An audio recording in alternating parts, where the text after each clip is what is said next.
அன்புடன் கோவிந்தராஜுலு மணல்மேடு வெதர்மேன் வானிலை ஊடக நேயர்களுக்கு காலை வணக்கம். இன்று ஜூலை மாதம் 27ஆம் தேதி ஆடி மாதம் 11ஆம் தேதி காலை வானிலை நிலவரம். இது வரைக்கும் நம்ம சேனலை சப்ஸ்கிரைப் பண்ணிங்க.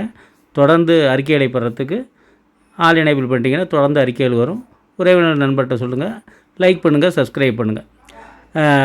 அதிகாரப்பூர்வ வானிலை அறிக்கைக்கு இந்திய வானிலை ஆய்வு அறிக்கையை பார்க்கவும். ரைட்டு, இப்போ என்ன விஷயம்னு கேட்டிங்கன்னா, இப்போ ஏன் இந்த வீடியோ 10 நாள் கழிச்சு அப்படின்னு கேட்டிங்கன்னா, இப்போ தென்மேற்கு பருவமழை பயங்கர வீரியமாக இருக்குது.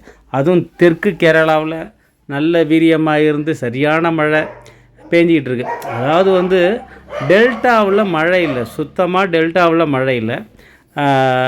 மருந்து கூட மழை பெய்யலைன்னு வச்சிங்களேன். இந்த குறுவை சாவடியில் மழையே இல்லை. பயிரெலாம் ரொம்ப மோசமான ஒரு கண்டிஷனில் இருக்குது. நல்லா இருக்குது. மேல் மழை பெஞ்சிச்சுன்னா இன்னும் நல்லாயிருக்கும். ரைட்டுங்களா? இதெல்லாம் சேர்த்து வச்சு அறுவடை நேரத்தில் பெஞ்சிருமோ அப்படின்னு ஒரு பயம் இருக்க தான் செய்யுது. அதனால் எதுக்காக இந்த காணொளியினுடைய முக்கியத்துவம் எதுன்னு கேட்டிங்கன்னா, இது வரைக்கும் தென்மேற்கு பருவமழை நமக்கான மழை இல்லை. அது நமக்கு பெய்யறது நம்ம எதிர்பார்க்கவும் கூடாது. இது 80% இந்தியாவில் பெய்யக்கூடிய மழை தென்மேற்கு பருவமழை.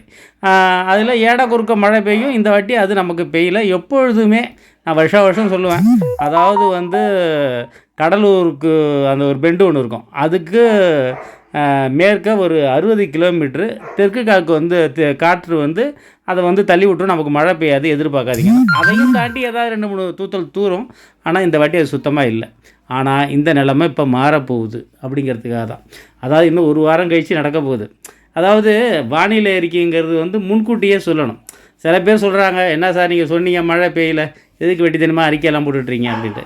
அப்படிலாம் கிடையாது. ஒரு 10 பேர் உபயோகப்படணுங்கிறதுக்காக தான் இதை நாங்கள் சொல்கிறோம். சும்மா வெட்டித்தனமாக போயிட்டு வியூஸ் பெருசாக காசுலாம் வரப்போகிறதில்ல. ரைட்டுங்களா? இப்போ சொல்லணுங்கிறதுக்காக தான் சொல்கிறோம். நமக்கு தெரிஞ்ச விஷயம் 4 பேர் தெரிஞ்சுக்கணுங்கிறதுக்காக. அதாவது இப்போ என்னன்னு கேட்டிங்கன்னா, ஒரு முன்னெச்சரிக்கைக்காக தான். அதாவது இன்றைக்கி ஆடி 11, நாளைக்கு இன்னும் ஒரு நாளையிலேருந்து தென்மேற்கு பருவமழை வீரியம் குறைஞ்சி போயிடும். தண்ணி இனிமேல் தான் தண்ணி வரும். மேலேருந்து தண்ணி கொள்ளெல்லாம் தண்ணி போகும். ஏன்னா மேட்டு ரொம்பிடிச்சு தண்ணி போகும். சில வாய்க்கால்லாம் இப்போ தாமே சுத்தம் பண்ணிகிட்ருக்காங்க. ரைட்டு, அதெல்லாம் போகட்டும். அதெல்லாம் வேறு பிரச்சனைகள். இப்போ என்னான்னு கேட்டிங்கன்னா, நமக்கு இன்னும் ஒரு வாரம் கழிச்சு, அதாவது ஆகஸ்ட் 3, இன்றைக்கி ஜூலை 27, ஆகஸ்ட் இன்னும் ஒரு வாரம். ஆகஸ்ட் இன்றைக்கி ஆடி 11, ஆடி 18 ஆகஸ்ட் 3. ரைட்டுங்களா? இந்த ஞாயிற்றுக்கிழமை, இன்றைக்கி ஞாயிற்றுக்கிழமை, வர்ற ஞாயிற்றுக்கிழமையிலேருந்து ஒரு நிகழ்வு, அதாவது ஒரு காற்று சுழற்சி இலங்கைக்கு, அதாவது தென்மேற்கு வங்கக்கடலில் இலங்கையை ஒட்டி வரப்போகுது. அந்த சுழற்சி, ஒரு காற்று சுழற்சி ஒரு தாழ்வு பகுதியாக கூட மாறலாம். அதனால் என்ன ஆகும்னு கேட்டிங்கன்னா, காற்று சுழற்சியினுடன் இணைந்த மழை அது தென்மேற்கு பருவமழையை இது வரைக்கும் கடலூருக்கு வடக்க மட்டும்தான் பெஞ்சிக்கிட்டு இருந்துச்சு. இனிமேல் கடலூருக்கு தெற்க மட்டும் பெய்ய போகுது. எப்போதுமே இயற்கை ஒரு பேலன்ஸ் பண்ணும். அதை இப்போ பண்ண போகுது. அதனால் இந்த ஆடி 18லேருந்து, அதாவது ஆகஸ்ட் 3லேருந்து 10 வரைக்கும் ஒரு வாரத்துக்கு காற்று சுழற்சியுடன் இணைந்த மழை, அதாவது வெப்பசலன மழை மாதிரியும் இருக்காது, காற்று சுழற்சி மழை மாதிரியும் இருக்காது. அதாவது ஒரு மதியமே முன்பகலே ஆரம்பிச்சிடும். தொடர்ந்து நைட்டு வரைக்கும் கூட தூரலாம் 2-3 நாளைக்கு. அதுவும் கடற்கரை ஓரங்களில், வங்க கடல் ஓரங்களில், டெல்டா மாவட்டங்கள், குறிப்பாக டெல்டா மாவட்டங்களில் ஒரு நல்ல மழையை எதிர்பார்க்கலாம். அதாவது இதுவரைக்கும் இல்லாத மழை எல்லாம் சேர்த்து வச்சு ஒரு நல்ல மழையாக பெய்யும் அப்படின்னு சொல்லிட்டு நான் எதிர்பார்க்குறேன். இது மாறி போகிறதுக்கும் வாய்ப்பு இருக்குது, இல்லைன்னு சொல்ல முடியாது. ஆனால் சுழற்சி உருவாக போகிறது நிச்சயம். அதனால் சுழற்சி நமக்கு தெற்க இருக்கிறதுனால காற்று குவிதல் டெல்டா மாவட்டங்களில் சுழற்சியினுடைய இது எப்போதுமே வடமேற்காக தான் சுழற்சியினுடைய அந்த காற்று குவிதல் இருக்கும். அதனால் நமக்கு மழை நிச்சயமாக இருக்கும் என்று நான் நினைக்கிறேன். இதில் மாற்றங்கள் இருக்கலாம். காலநிலை மாற்றத்தில் கணிக்கிறது கஷ்டமாக தான் இருக்குது. அதனால் இப்போ எதுக்காக சொல்கிறேன்னா, அடுத்த வாரம் மழை இருக்குது அப்படிங்கிற ஒரு நம்பிக்கை ஏற்பட்டிருக்கு. அதை நான் எப்படி சொல்கிறதுன்னா, அதை நான் ரொம்ப நம்புகிறேன்.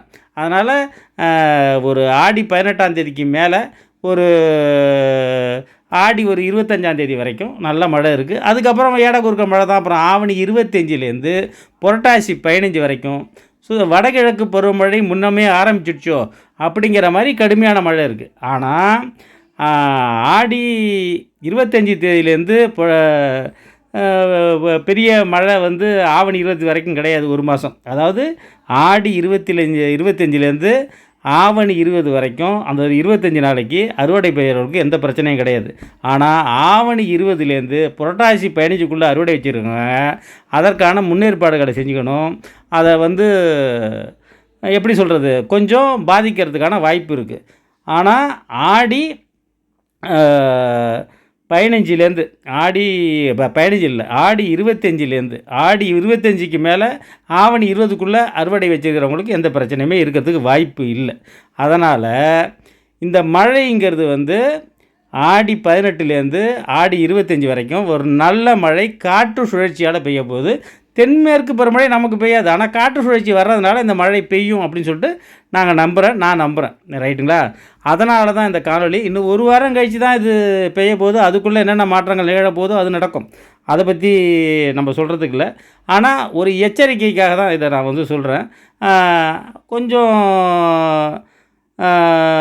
மழை இல்லை, காயப்பட்டு வந்து விரக்தியாக இருக்கிறவங்களுக்கு ஒரு வந்து இல்லை மழை பெய்யும் அப்படிங்கிற ஒரு நம்பிக்கை கொடுக்கறதுக்காக தான் இந்த செய்தியை நான் சொல்கிறேன். காற்று சுழற்சி மழை இது வந்து சாயங்காலம் பெய்யும் அப்படிலாம் கிடையாது, பகல்லையே பெய்யும். கொஞ்சம் கனமாகவும் பெய்யும். அது வங்கக்கடலோர மாவட்டங்களில், டெல்டா மாவட்டங்களில். ஏன்னா இலங்கை கிட்டே இருக்கிறதுனால, தெற்கே இருக்கிறதுனால இது வந்து வடக்கு காற்று குவிதலை ஏற்படுத்தி டெல்டா மாவட்டங்களில் ஒரு நல்ல மழை கொடுக்கறதுக்கு வாய்ப்பு இருக்குது. புரிஞ்சிருப்பீங்கன்னு நினைக்கிறேன். நன்றி.